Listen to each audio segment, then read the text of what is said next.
बिस्मिल्लाहिर्रहमानिर्रहीम अस्सलाम वालेकुम। मैं हूं इसहाक डार साहब ने जो गुफ्तगू की और उसमें जो एआई की बात कर रहे हैं, इसहाक डार साहब का जो वो टोटल इंटरेक्शन है अटलांटिक काउंसिल में, वो उनकी यूट्यूब चैनल के ऊपर मौजूद है। और अगर आप वहां पर जाकर सबटाइटल्स ऑन करें तो आपको पता चलेगा कि माशाल्लाह इसहाक डार साहब का एक्सेंट जो है वो जाहिर है कि बिल्कुल स्टैंडर्ड को रखते हुए जनरेट होता है। जब आप ऑटो सबटाइटल्स जो है वो ऑन करते हैं और जब आप सबटाइटल ऑन करके देखें तो इसहाक डार साहब जो है वो पोलिटिसाइज बोल रहे होते हैं, तो जो बॉट्स हैं उनको समझ आती है कि वो क्रिटिसाइज बोल रहे हैं। इसहाक डार साहब की गुफ्तगू जो है उसके जो या जो उनका जो उनकी प्रोनाउंसिएशन है वो उसको कैच ही नहीं कर पा रहा। तो इसहाक डार साहब ने जो गुफ्तगू किया उसको तो आप जाकर उसके सबटाइटल्स पढ़ें तो आप हैरान हो जाएंगे कि वो किस तरीके से दरमियान में जाहिर है कि रेपुटेशन भी कर रहे हैं और इसमें कोई आर नहीं है। इसहाक डार साहब की मादरी जबान अंग्रेजी नहीं है। नोबडी एक्सपेक्ट्स, कोई इस बात से तवक्को नहीं रखता ना, मेरे से कोई तवक्को रखता है कि मैं जो है वो शायद गोरों से अच्छी अंग्रेजी बोल दूंगा, लेकिन जब आपका मलका नहीं है एक शय के ऊपर, आपको जो है वो कमांड नहीं है, आपका उबूर नहीं है, तो आप दूसरों को ताना मत दें कि क्योंकि आपको अंग्रेजी नहीं आती, आपकी अंग्रेजी कमजोर थी। मैं आपके सामने हर्फ बहर्फ रख देता हूं, उन्होंने अंग्रेजी में क्या बोला उसको उर्दू में क्या मतलब बनता है। तो इसहाक डार साहब ने जो कहा वो बिल्कुल जो है वो दुरुस्त नहीं था और वो जो वजाहत दे रहे हैं वो वजाहत जो है वो एक बोगस किस्म की वजाहत जो है वो लगती है। इसहाक डार साहब से ये जो कंप्लीट जो है वो सवाल हुआ इमरान खान के हवाले से और उसमें आफिया सिद्दीकी की बात कहां से आई और इसहाक डार साहब ने जो टोटल गुफ्तगू की, मैं आपके सामने सवाल और जवाब रख देता हूं, फैसला आप खुद कर लें।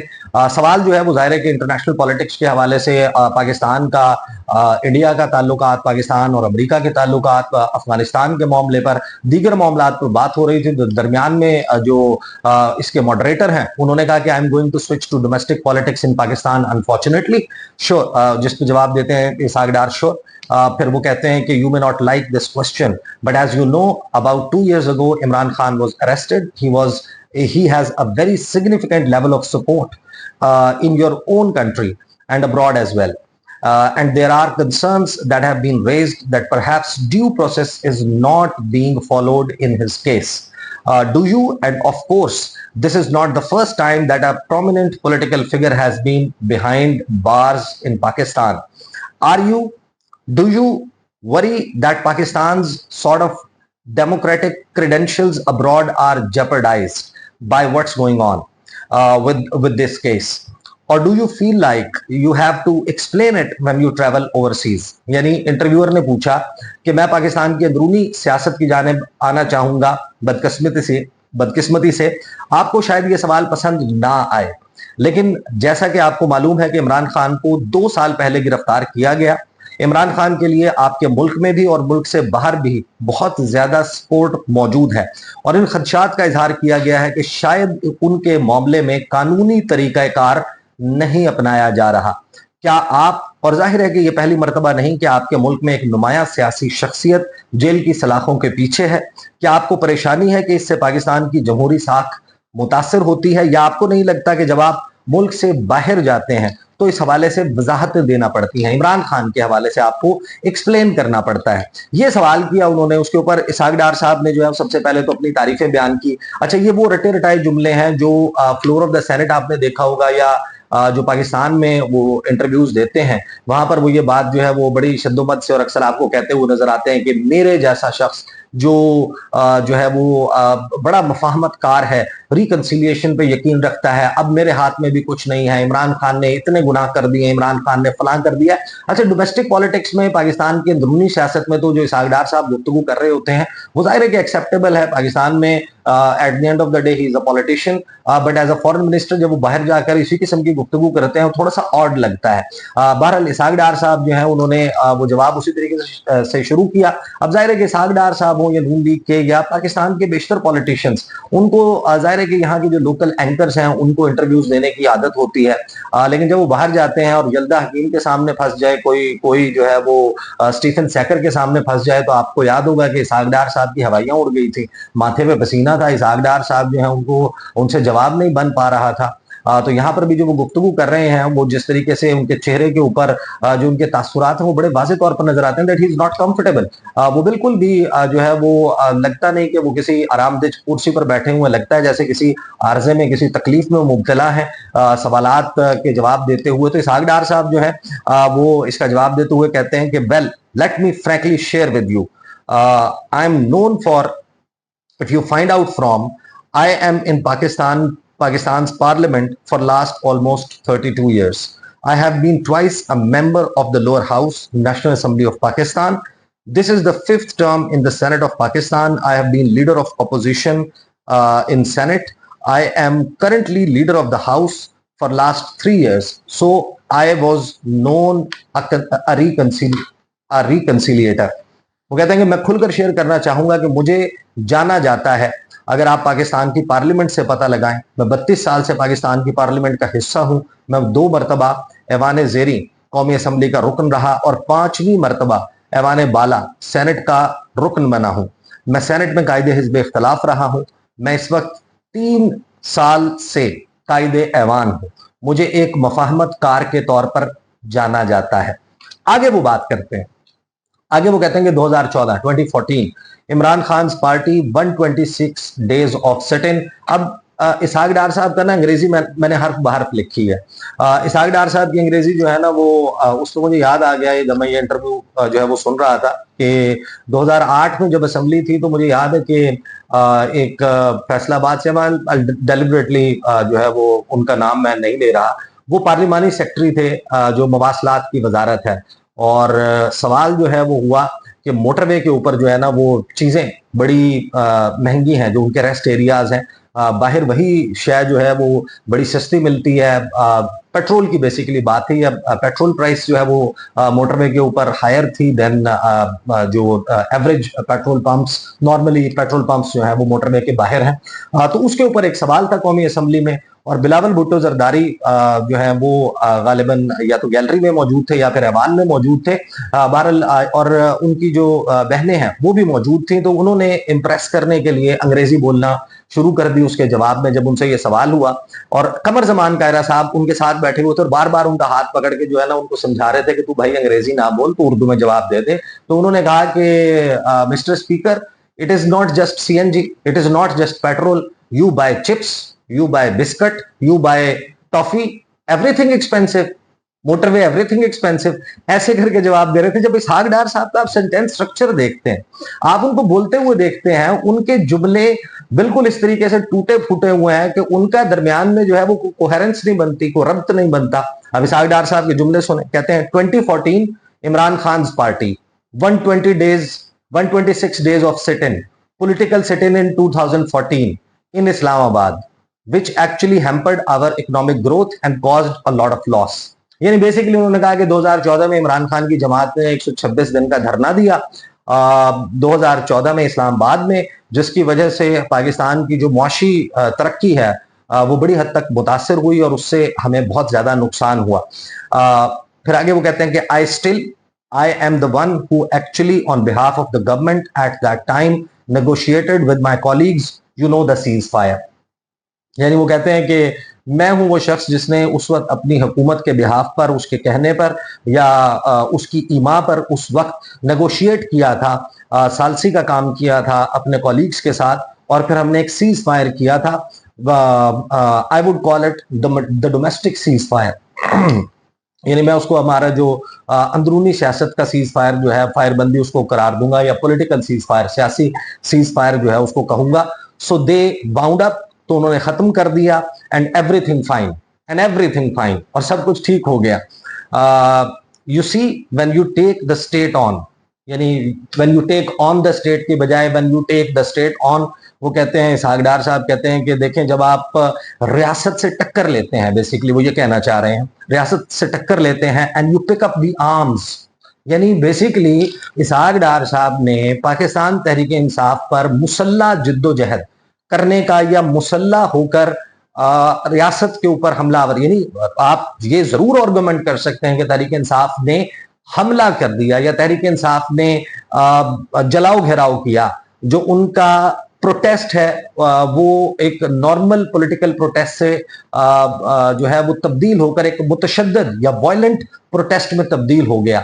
लेकिन बाकायदा वहां पर अमेरिका को प्लीज करने के लिए, खुद को अच्छा या मजलूम साबित करने के लिए इसहाक डार साहब ने बुनियादी तौर पर यह कहा कि तहरीक इंसाफ ने आर्म्ड प्रोटेस्ट जो है वो किया, या असलहा के जोर के ऊपर उन्होंने रियासत पर और रियासती इदारों पर हमला किया, which is obviously not the case. Tehreek Insaf के एहतजाज के तरीक़ाकार से आपको सौ इख्तलाफ हो सकता है, लेकिन उसको ये कहना है कि वो बिल्कुल आप उनको उस सफ में खड़ा कर दें जो दहशतगर्द या अस्करियत पसंद ग्रोह यहाँ पर करते हैं, जो तालिबान जो है वो करते आए हैं, तो उनके साथ उनका कंपैरिजन करना ऑब्वियसली ये एक बहुत बड़ी ज्यादती होगी। वो कहते हैं कि जनाब इसहाक डार साहब कहते हैं कि and you pick up the arms and do the things, और इस किस्म की चीजें करें, do the things. What happened on May the 9th, कि 9 मई को जो कुछ हुआ, अनफॉर्चुनेटली बदकिस्मती से अ man like me can not even do anything, कि मेरे जैसा शख्स भी, यानी कि जो मफाहमतकार के तौर पर जाना जाता है, वो भी कुछ नहीं कर सकता। The due process of law has to take place, take its course नहीं कहा उन्होंने कहा हैज टू टेक प्लेस, कि जो कानूनी तरीकाकार है, जो कानून है, वो अपना रास्ता जो है वो अपनाएगा, इख्तियार करेगा, विच इज इन प्रोग्रेस, जो कि जारी है। So I think we should not politicise anything, जिसको जो गूगल है उसने रीड किया एज क्रिटिसाइज, वो लफ्ज क्रिटिसाइज नहीं था, इसहाक डार साहब पोलिटिसाइज कर रहे थे कि हमें इसको सियासत की नजर नहीं करना चाहिए, इस मामले को, किसी भी चीज को। फॉर एग्जाम्पल यहां पर उन्होंने मिसाल दी, और ये मिसाल बेसिकली जो है उनको देने की जरूरत नहीं थी। जिस तरीके से उन्होंने द रेजिस्टेंस फ्रंट जो है उसके मामले पे बार बार ये कहा कि अमेरिका ने देखा होगा, ये अमेरिका का इंटरनल मैटर है और हमें कोई इससे मसला नहीं है, हमें सिर्फ ये है कि आप उसको लश्कर तैयबा के साथ कनेक्ट ना करें। बिल्कुल उसी पैराए में, उन्हीं पैरामीटर्स में रहते हुए उन्होंने आफिया सिद्दीकी वाली एग्जाम्पल दी है। आपको कंप्लीट इंटरेक्शन देखें, मैंने उसको बार बार देखा है, इसहाक डार साहब ने बिल्कुल उसी किस्म के जो है ना वो पैरेलल्स ड्रॉ किए हैं इन मामलात में। इसहाक डार साहब जो है वो एग्जांपल देते हुए कहते हैं, फॉर एग्जांपल इफ आई से, के मिसाल के तौर पर अगर मैं कहूं, नाउ ये जो इफ वाली बात कर रहे हैं ना, इसको सुनते जाइएगा, मैं हर बार तर्जमा कर देता हूं, हो सकता है कि मेरे से कोई कमी कोताही रह जाए, but to the best of my knowledge, जब आप इसको पढ़ते हैं, जब आप इसको सुनते हैं, मैंने हर बार लिखा हुआ है, मतलब वही है जो कमजोर मतलब निकलता है, जो इसहाक डार साहब ने कहा। उन्होंने कहा कि मिसाल के तौर पर, if I say that Aafia Siddiqui is here for decades, अगर मैं ये कहूं कि आफिया सिद्दीकी कई दिहाइयों से यहां यानी अमेरिका में मौजूद है, and going to be God knows till when, और न जाने कब तक वो यहां पर रहे, खुदा जाने कब तक वो यहां पर रहे। So I think I will be unfair, कि ये मेरे ख्याल में ज्यादती होगी कि अगर मैं ये कहूं कि पता नहीं कब से है आफिया सिद्दीकी यहां पर। फिर आगे कहते हैं कि if your due process of law has resulted in that action, कि अगर जिस तरह यहां पर अगर का जो मामला है वो अगर से नहीं होगा, इफ जो है वो यहां पर उसका मतलब क्या होगा, सुने, if your due process of law has resulted in that, Aafia Siddiqui के यहां पर सजा याफ्ता और सजा में होना आपके ड्यू प्रोसेस ऑफ लॉ, कानूनी तरीकाकार का नतीजा है, the same applies to everybody. तो ये इसका ताल्लुक जो है वो फिर ये एग्जाम्पल या ये जो मिसाल है वो हर शय के ऊपर अप्लाई होनी चाहिए। इमरान खान के केस पर भी यही अप्लाई होनी चाहिए। यानी वो इससे पहले ये कह चुके हैं कि ये अनफेयर होगा अगर मैं कहूं कि ड्यू प्रोसेस ऑफ लॉ जो है वो यहां पर फॉलो नहीं हुआ। दोबारा सुन लें, इसहाक डार कहते हैं कि if I say that Aafia Siddiqui is here for decades and going to be God knows till when, so I think I will be unfair, कि ये मेरी तरफ से ये ज्यादती होगी अगर मैं ऐसा कहूं। If your due process of law has resulted in that action the same applies to everybody, so there is no exception, तो कोई इस्तिस्ना नहीं है इमरान खान के मामले में भी या किसी और मामले में भी। If you are popular political leader, अगर आप एक मकबूल सियासी रहनुमा है, to provoke public and to go and attack the security installations of a country, कि आप लोगों को उभारें, लोगों को जो है वो इस बात पर इश्तियाल दिलाएं कि वो जाएं और जो सिक्योरिटी तंसीबात हैं उनके ऊपर हमला आवर हों किसी भी मुल्क के, this is nothing but treason. ये कुछ नहीं, इसको सिर्फ और सिर्फ जो है वो गद्दारी के साथ, इसको बगावत के साथ, इसको बलवे के साथ जो है वो तशबीह दी जा सकती है। So I am not a जज, मैं कोई जज नहीं हूं। आई कांट डू एनीथिंग, मैं कुछ भी नहीं कर सकता इस मामले में। आई यूज टू फैसिलिटेट, मैं माजी में इस मामले में सहूलतकारी करता था। But even a man like me, कि मेरे जैसा आदमी भी can't do anything, the due process of law will take its own course, कि मेरे जैसा शख्स भी कुछ नहीं कर सकता, कानून जो है वो अपना रास्ता लेगा। And but I can assure you, लेकिन मैं आपको ये यकीन दिलाता हूं कि दिस गवर्नमेंट इज नथिंग, यानी उन्होंने कहा इज नथिंग। आप और फिर उसके बाद उनका बड़ा ही ब्रोकन सेंटेंस है, वो कहते हैं कि but I can assure you this government is nothing, as you know that this government has nothing, as you know that this government hasn't done anything. यानी 3 मरतबा में वो जो है वो अपना ये जुमला कंप्लीट करते हैं। वो कहते हैं कि जैसा कि आपको मालूम है कि इस हुकूमत ने तो कुछ भी नहीं किया है। By the way, the current government hasn't taken any action against is the judiciary। उन्होंने कहा कि इस हुकूमत ने कोई एक्शन नहीं लिया है, ये जुडिशरी है जो ये सब कुछ कर रही है। यानी इस हुकूमत ने उसी जुडिशरी को कंट्रोल करने के लिए 26वीं आईनी तरमीम नहीं लेके आया, जजेस का ट्रांसफर अपने हाथ में नहीं लिया, जजेस की अपॉइंटमेंट अपने हाथ में नहीं ली। उस जुडिशरी के हवाले से वुज़रा ने बाकायदा जो है वो बयानबाजियां नहीं की, प्रेस कॉन्फ्रेंसेस नहीं की, उनके खिलाफ जिस किस्म के रेफरेंसेस फाइल हुए वो भी नहीं की। पार्लियामेंट में जो करारदादें अदलिया के खिलाफ मंजूर हुई, पेश की गई, डिबेट हुई, वो भी नहीं किया इस हुकूमत ने।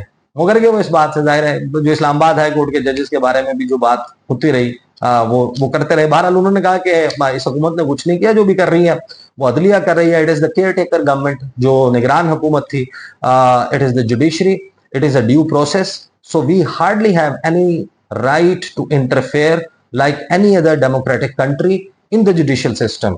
कि हमारे पास कोई इसका इख्तियार नहीं है कि हम इंटरफेयर करें इस मामले में, जैसे किसी भी एक जमहूरी मुल्क में अदलिया के जो निज़ाम अदल है उसमें मुदाखलत नहीं की जाती। So that's what is the fact is.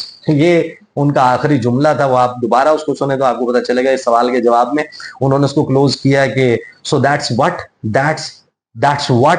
Is the fact is.